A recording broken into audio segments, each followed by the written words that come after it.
Guys, you must have realized by now that international media, most of the media outlets to be specific, tend to report very negative images of other countries except their own, and especially when it has a lot to do with Africa.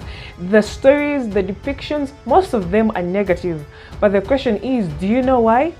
Well, I'll tell you for a fact, it has a lot to do with politics, culture biases, and business motives. So let me explain. Commercial media, in order to make money, requires mass audience acceptance and also political cooperation. And what do I mean by political cooperation? I'll just draw your attention to the scandal in 2016 of the leaked emails of Hillary Clinton during the presidential elections. If they didn't have those scoops, they wouldn't be able to tell us what we know now. But because they have those, how can I call them? They have those sources in there because they tend to cooperate together. They are able to give us those scoops. However, I would like to refer to a gentleman called Edward Said. He is the author of a book entitled Orientationalism. And according to him, he says in the Western civilization, there's a term called Orientationalism, which stems from colonial times. And basically what it means is that any other culture other than European or from the West is seen as inferior and in need of European civilization. Basically, what he's trying to say is that there's this urgent need to civilize any other culture that doesn't identify or take up the norms of the West or the Europeans. And it's obvious, it's evident in the things that we do, the clothes that we wear, the skincare routines, and the desire to be articulate in a foreign language other than our own. We literally just abandon our local languages just to make sure we are articulate in a foreign language. That is evidence enough. So the problem with commercial media from most of the Western countries is that it depicts the West as a superior power and these other countries as inferior, and which is quite ironic because they tend to give the narrative that they do not have these type of issues, which is quite ironic looking at the growing number of homeless people in America. And another way to look at it is war, famine, poverty, suffering is a much more interesting story to tell other than showing pictures or videos of ordinary people going about their everyday lives amidst all the troubles that they may have, amidst all the war that's going on in their country. They're going about their normal business. Doesn't make for a good story. No, it doesn't. I mean, imagine a headline that says, "Beautiful life in Africa amidst war." I mean, that would be boring to most viewers, right? So they tend to capitalize on that. Knowing that there's war in these other African countries, it will definitely get the attention of most people, and that's exactly what they tend to do. They capitalize on those type of issues, on those type of stories. And unfortunately for Africa and the Middle East, they seem to be the perfect candidate for such kind of stories. And the worst part of it is that most of these headlines are usually exaggerated. And by the way, some of these are really politically driven. For example, the negative news reported on developing countries about war and famine or trafficking or whatever it is, that kind of reporting also calls for political reform. They are the reason why some Western powers will then make laws to govern these developing countries, the other developing countries in the world. So as a result of this news that is reported, laws are made. So it has a positive and a negative to it, depending on how you look at it. And of course, if you look at it from a business perspective, it's very expensive to send journalists all around the world to report daily news. It's quite expensive. So what most international media does is that they wait for a big story to break out and then they send their reporters to cover that story. It doesn't matter what the story is, even if they have to exaggerate, provided they get mass media acceptance. That's all they care about. But there's of course a danger to that kind of reporting because it tends to give a one-sided story and always depicts this one country or continent as a war-torn area, an area with so much problems. And I'll still refer you to the Middle East and Africa as well, because they seem for some reason to be the perfect candidate. Lord knows why. So the question you should be asking is that why do they do that? Why is it that very bad events in Africa are overly reported? Why are they overly reported?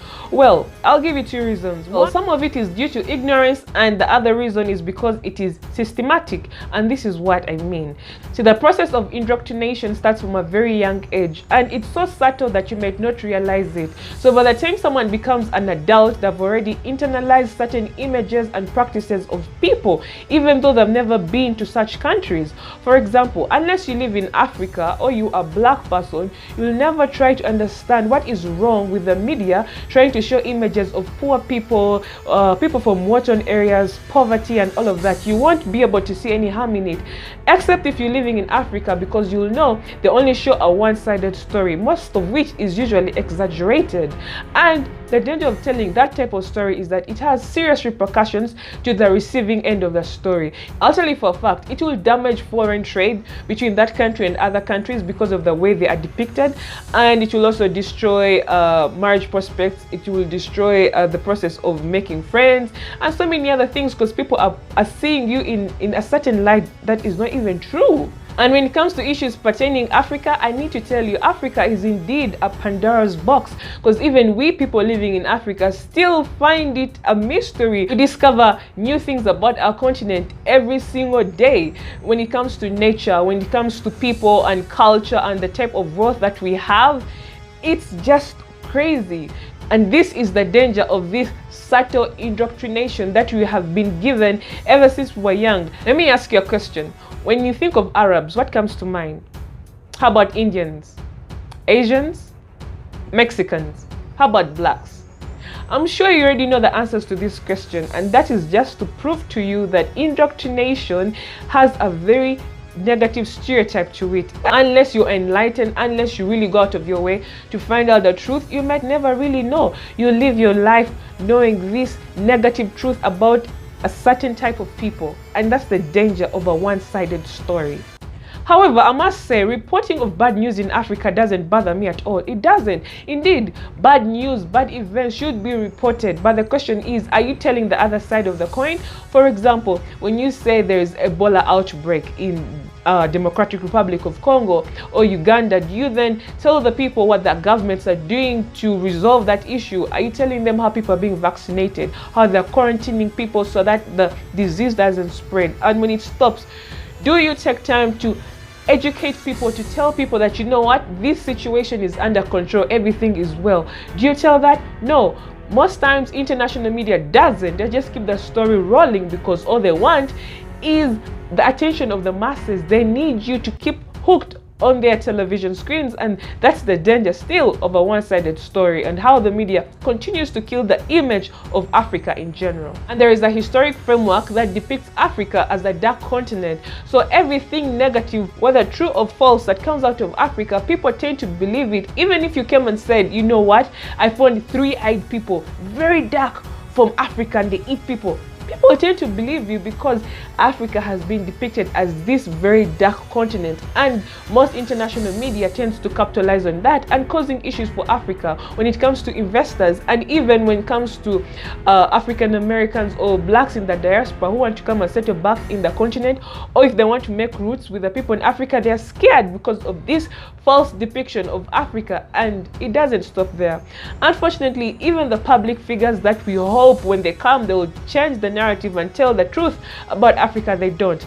I'll give you an example. This man right here is called French Montana. He's an American rapper. However, he was born and raised in Morocco. Morocco is a country in north of Africa. In 2017, he came to shoot his video Unforgettable in Uganda, a country in East Africa.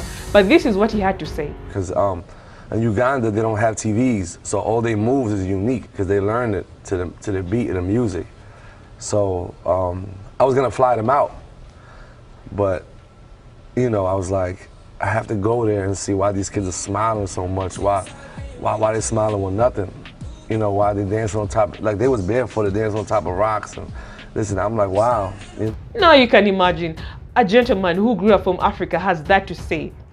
What type of indoctrination is that? I can't say it's his management that forced him to say that, because it's just mind-blowing to me. What is wrong with people and telling only the one-sided story? They never tell you about the 5-star hotels that we have, the amazing tourism, the amazing wildlife, the amazing real estate. They never tell you that. They only show you the worst part of Africa, and they say, oh, this is Africa. I built a school, I built a hospital. Yes, you did, but come on, you're deceiving the people, you're deceiving the masses. Tell the other side of the story as well.